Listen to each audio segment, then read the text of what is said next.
So you want to get shredded? Now's the time. I'm going to give you the 5 top secrets that all shredded guys know, and that I would say the top shredded guys do better than everybody else. 98% of people just don't know these secrets, and that's why they're not getting shredded. In this video, I want to give you a simple step-by-step formula. These are 5 things you've got to master. You nail these and you'll be so far ahead of the pack. All the science-based guys are promoting these as well. Let's dig in. Number 1 is the 5-5 morning protocol. You gotta wake up at 5 a.m. every morning, knock out 5 miles on an empty stomach. This is the first, simplest step to burning fat all day long. Number 2 is freeze for 5 daily. We don't put sun on the balls, we freeze the balls.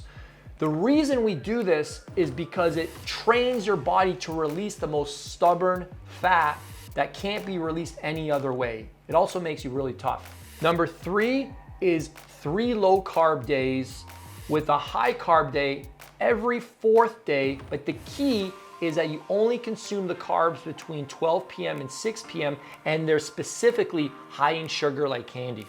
Number 4 is the morning fat loading shot. When you have your coffee, you gotta train your body how to utilize fat all day long. So we're gonna add a scoop, a tablespoon specifically, of coconut oil. Now, if you can get fat-free coconut oil, even better.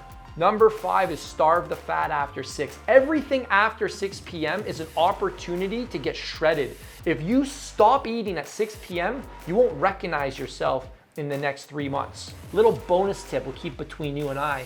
Low dose of Anavar and Winstrol plus some TRT, so everyone believes that the 5 secrets I just shared are the things actually working. Did I overkill it or what? Tell me which one got you. Come on, I know I got a few of you. That was actually fun for me to film for you guys because just naming those different things, I mean, I was starting to believe some of them as I was teaching them. The purpose of this video is to expose all the BS and all the gimmicks and boil down the boring stuff that produces the breakthroughs. Our pastor has this really cool saying that the soil isn't sexy. And what he means by that is if you want to produce fruit in your life, like a transformation, you got to get buried in the dirt. And I love that analogy because in fitness, it's the stuff that's not sexy that produces the sexy results. So let's break it down. I got 5 things that 99% of jacked men, ripped dudes who are lean consistently all year round know and do, and this is what you want to do as well if you want to be one of them. Number 1, no more diets. You need to focus on fueling your body. This was always tough for me. I grew up Italian, so I have a very incredible relationship with food. I love food. I'm not one of those guys that goes around, wearing the shirt, hey, eat for fuel, not for flavor. I'm like, hell no, I eat for flavor. I mean, I live for my spaghetti and meatballs on Sunday. I love my veal cutlet sandwiches. I love my apple fritters.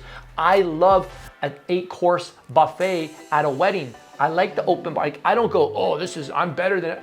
So this is hard for me. The whole idea of not being on a diet is hard. This is one of the things I've had to learn the hard way by looking at other people who are disciplined through these different occasions and through the weekends and through the evenings where typically we eat like assholes. Number 1 is the front load protein.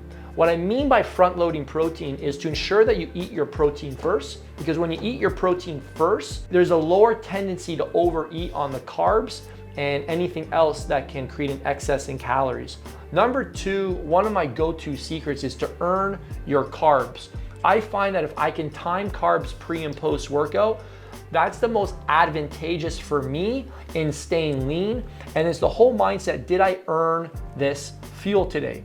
This mentally is hard for me because I love freaking carbohydrates, but managing this one tip helps me stay lean when I could easily blow my diet. Number 3, become a friend with fats. Don't be afraid of fats. It's crazy that I have to talk about this, but I still see a lot of fitness models like avoid fats like the plague. I love mixed nuts, coconut oil, olive oil, avocado. I like to rotate my fat sources. Key is not to stuff your face and understand that they're a key part of hormone production. I consider fats your happy hormone. If you don't have enough fat in your diet, you're gonna be an unpleasant person to be around. Next is no more workouts. You need a training program. I find the guys who look the best consistently aren't just mismatching random workouts. They're not buying $10, $20 a month apps that just have workouts. What they're actually following is a program, and the difference is programs are skillfully organized. So you're manipulating the training frequency, the sets, the reps, the movements. There is actually a plan in place. People who are ripped, I find that for the most part, unless they're like way into their 50s, 60s, are on some form of plan. They're not just going to the gym, going through the motions. Hey, what I feel like today? I did this yesterday. I'm gonna try this today. The plan informs all your decisions. There's no emotion involved. Next, this one's a little controversial, but everyone I know who's lean and ripped has some form of cardio. And I used to be under the impression that you could stay shredded all year long with just diet and training.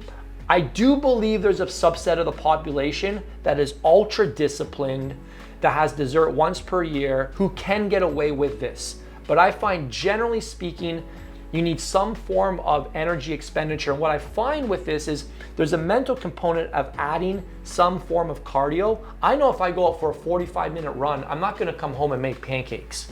So it helps with diet compliance. I find that getting 10,000 steps in per day or 70,000 steps per week is a great protocol.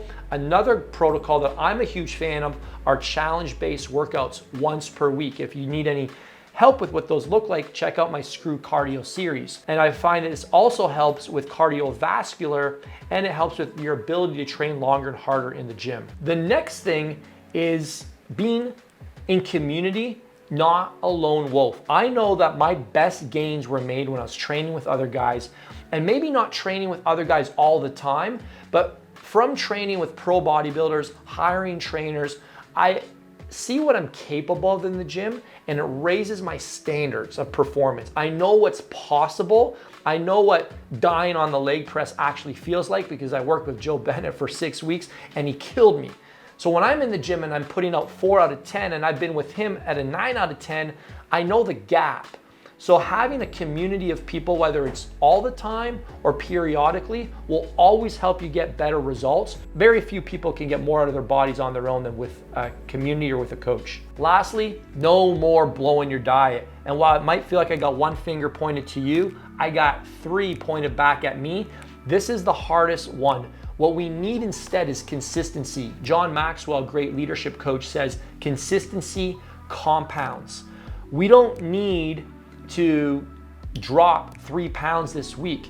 We need to consistently lose half a pound every week for the next 6 to 12 months. The slower you go, the more likely it's gonna stay off. One of the things I had to learn was, if you wanna stay lean, you just gotta get comfortable with boredom and hunger. Recently, I was at a big pool party for Father's Day with my brother and my family, and my Aunt Tina.